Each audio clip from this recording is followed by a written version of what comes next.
तो बिहार में विधानसभा चुनाव होने वाले हैं और राजनीतिक सहगर्मी जो है काफ़ी तेज़ हो गई है। जो भी राजनीतिक दल है लगातार जो है डोर टू डोर पहुंच रहे हैं, लोगों के पास पहुंच रहे हैं और अपनी अपनी पार्टी की जो विज़न है, जो मिशन है, उस पर बात कर रहे हैं, लोगों को समझा रहे हैं ताकि अपनी पार्टी की सरकार बना सके। और इसी बीच अभी हम पातेपुर के नीरपुर पंचायत में हैं और ये रसलपुर है और यहाँ पर पातेपुर से आरजेडी से भावी प्रत्याशी रीना रागनी जी मौजूद है। उन्होंने जो मिशन है, जो विज़न है तेजस्वी यादव का और लालू यादव जी का जो काम है उसको बताते हुए बहुत सारी बातें कही है। कैसे विकास होगा, कैसे बदलाव होगा, सारी मुद्दों पर बात की है। उन्होंने क्या कुछ कहा है हम आपको सुनाते हैं, चलिए हमारे साथ बने रहेंगे। मैडम, जन संवाद में लोगों का जो समर्थन मिल रहा है और जो प्रेम मिल रहा है, इसे कैसे व्यक्त करना चाहेंगे आप?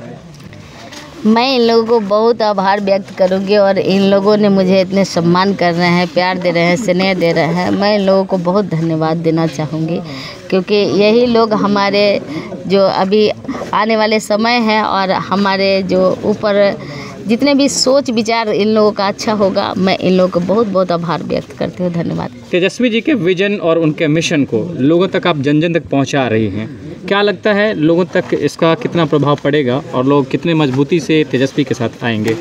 बिल्कुल आना चाहिए और आएंगे। इन लोगों को भी भरोसा है और तेजस्वी जी पर एक आशा की उम्मीद है और इन आशा की उम्मीद में उन्होंने जो काम किया है आने वाले 17 महीने में, ये हमारे जनता के बीच है, हमारे लोगों के बीच है और हमारे लोग समझदार हैं। इस पे एकदम अच्छे और सोच विचार कर लोग डिसाइड करेंगे और तेजस्वी जी के जो भी उनका प्लान है उनमें इन लोग साथ सहयोग देंगे।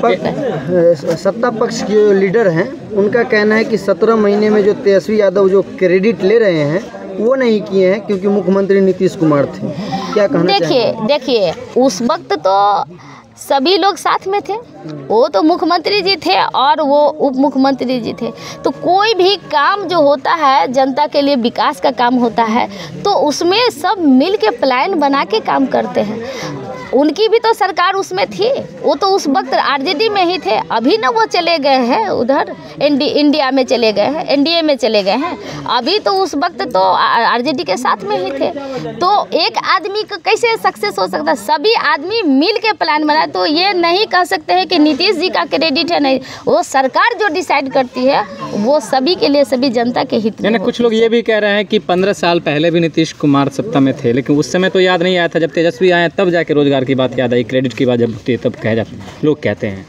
देखिए, लोग को कहने के लिए तो बहुत बात होती है, लेकिन जब सत्ता में सरकार आती है, चाहे वो 15 साल के लिए हो, चाहे 5 साल के लिए हो, हर सरकार में काम करने का जनता के लिए अवसर होता है और वो हर सरकार जनता को काम करती है। ऐसा नहीं है कि किसी एक सरकार पर्टिकुलर सोचे कि हमारा क्रेडिट है और किसी का नहीं है, ऐसा नहीं होता है। मेरा एक सवाल है, अभी एनडीए गठबंधन के लोगों ने नरेंद्र मोदी की मां को गाली दिया गया था और इस पर लोगों ने धरना प्रदर्शन किया, जगह जगह चक्का जाम किए, लेकिन 2 घंटे में वो जो चक्का जाम था वो फ्लॉप हो गया।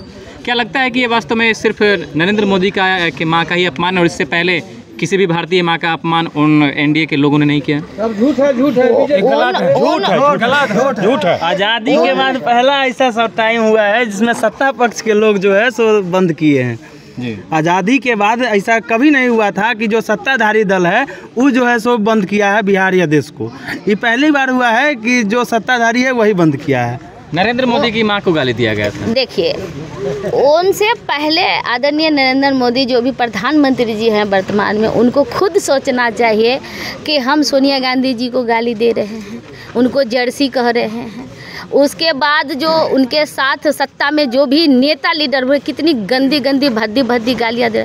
अभी सम्राट चौधरी ने, उन्होंने कितनी गंदी गंदी भद्दी भद्दी गालियाँ। तो वो लोगों को तो यही काम ही बचा पड़ा हुआ है। अब तो इनसे ज़्यादा सरिता पासवान को भी जो है भद्दी भद्दी गालियाँ दिया जा रहा था। ये चीज़ से उनको अब कोई, उनके पास कोई विकल्प नहीं है, कोई जवाब नहीं है। वो हमारे आदरणीय तेजस्वी जी से घबराए हुए हैं, इसलिए वो तरह तरह के हथगंडे अपना रहे हैं, गलत गलत बात जो है से फैला रहे हैं।